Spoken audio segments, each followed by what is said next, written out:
I'm delighted to speak to you today, and thank you for your invitation to do so. I am one of those people that the President referred to earlier on as curious. I do what I do primarily out of curiosity, but also out of a wish to make a difference. And I've been in the, I suppose, neurodegeneration field since my student days, about 20 years ago. And as you're probably aware, in the world of neurodegeneration and associated disorders, there are very common mechanisms that are present. And a lot of these mechanisms occur inside cells, and in the case of neurodegeneration, occur inside neurons, but also surrounding cells as well.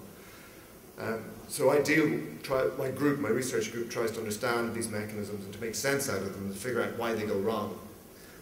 But also over the last 5 or 6 years, we've been I suppose, running a few research projects in the area of stem cell research.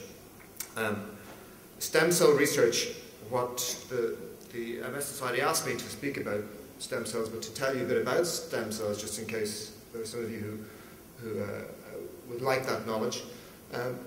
So I'll endeavour to do that, but also then to tell you about some of the ethics that are involved in stem cells, and some of the clinical trials involving stem cells around the world, and where the research is going. It is a very exciting research field to be in. Unfortunately, it is reported all the time incorrectly.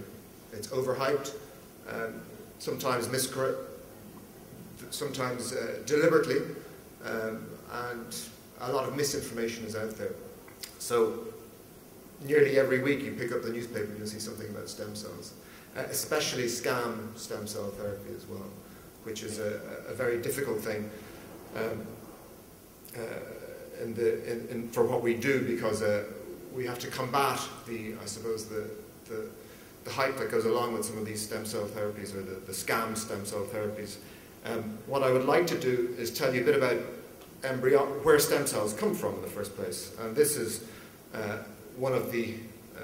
it's a human embryo, and I suppose the reason that stem cells are ethically problematic for many people is that to derive stem cells from this embryo, it involves the destruction of the embryo.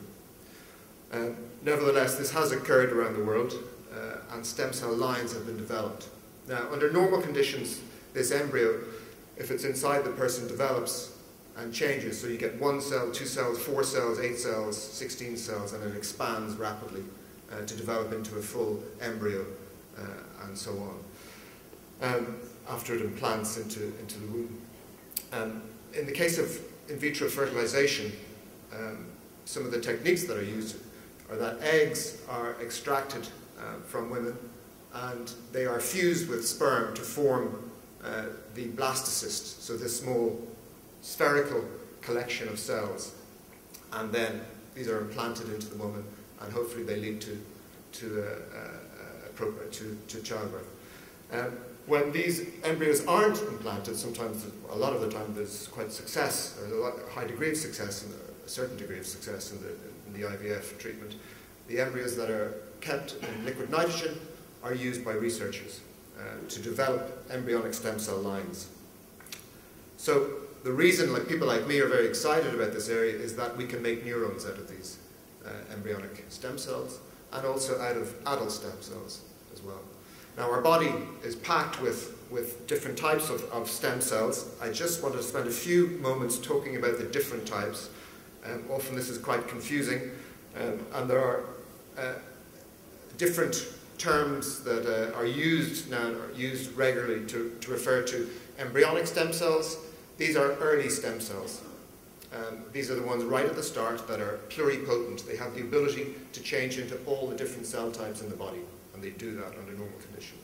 There are mature stem cells, or adult stem cells. So everybody here has a certain collection of adult stem cells inside them in various regions around the body. And there's also therapeutic and reproductive cloning. And this is really where often the media get carried away. Things like Dolly the sheep would have been developed using this therapeutic and reproductive cloning technique, and often this can lead to excessive hype, and ethics that are surrounded are very important, but often the ethics take away from the adult stem cell work that's going on, and indeed the human embryonic stem cell work that's going on. Multipotent refers to cells that can change into a number of cells, not every cell type in the body. Pluripotent are stem cells that can change into all types of stem cells, all types of cells in the body. Now there are more than 250 different cell types in the body. As I said, we have stem cells in our brain right now. We have stem cells inside our bone. They're present in adipose tissue, they're present in liver. There are different types of stem cells, and they often serve to repair the body. So years ago, when I was being taught biochemistry, I was told once neurons die, that's it, you forget about them. They're like muscle, they're post-mitotic. When they're made, they don't change into anything else. And in fact, we know that now that is not the case. It is possible for the brain to repair itself, and stem cells can be delivered to certain parts of the brain by the body to try and repair damage that's occurred. Also, they replenish other cells, and this is very important in hematology. So for example, blood cells, the stem cells that are present in the bone change all the time into blood cells that are delivered around the body. Now, a few slides on mature stem cells or adult stem cells, and this is very relevant, I suppose quite relevant to to multiple sclerosis. A lot of work has been done on adult stem cells, mature stem cells, especially in the area of cancer. So for years, I mean, in Ireland, a lot of this work would have been pioneered by Sean McCann at St. James's Hospital, who brought the techniques back from America. And in certain types of leukemia, the treatment often involves extracting stem cells from the bone marrow and expanding these stem cells up, and then injecting them back into the cancer patient. So as you're, I'm sure, probably aware, there have been lots of huge improvements in quality of life as a result of this technique. There are stem cells in the brain and also in the heart. But because there's been so much work done in the cancer field in this area, a lot of the technology is quite advanced. And the techniques are very similar. Now, some of the clinical trials I'll tell you about later on have been using these cancer type, or these techniques that are used in the cancer field to extract bone marrow stem cells, but also to extract blood stem cells that are floating around in the blood, to expand them outside the person, and then to inject them back into the person. In the case of multiple sclerosis, as we know, there's a major inflammatory condition. So the idea behind these types of experiments are to get in there and regenerate or even replace the existing immune system. So we know there's a lot of evidence suggesting that, or that shows that there's a slightly abnormal or a different immune system or immune response to certain signals in the body. We don't know, in the case of multiple sclerosis, what those signals are. We have some ideas. We don't know whether the signals originally come from neurons in distress and that there's an immune reaction to that, or whether there's an immune reaction in the first place that leads to the neurodegeneration.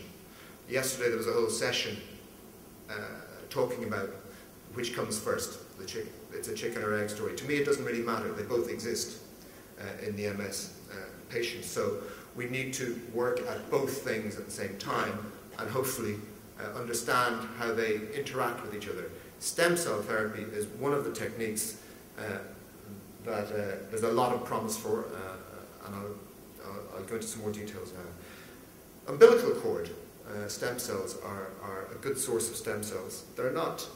They are